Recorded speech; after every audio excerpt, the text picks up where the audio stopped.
Hello viewers, welcome back to my channel. ఇవాల్టి వీడియోలో మీకు ఒక స్పెషల్ అండ్ వెరీ సింపుల్ రెసిపీని పిల్లలకు ఈజీగా ఇన్స్టంట్గా ఎలా స్నాక్స్ లాగా చేయొచ్చో చూద్దాం.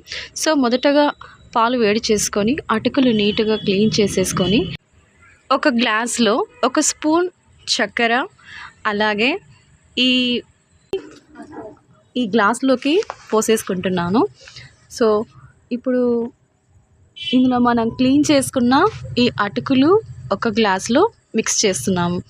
సో అటుకులు, ఈ చక్కెర చాలా healthy food and easy instant recipe for childrens. అలాగే ఈ పప్పులు, ఈ సాయి పప్పులు, సో ఇందులో ప్రోటీన్స్ ఉంటాయి అండ్ మిల్క్లో ఉన్న ఈ ప్రోటీన్స్, కాల్షియం ఇవన్నీ కూడా పిల్లలకి చాలా హెల్దీ. సో మీరు కూడా తయారు చేసేసుకోండి వెరీ ఈజీగా.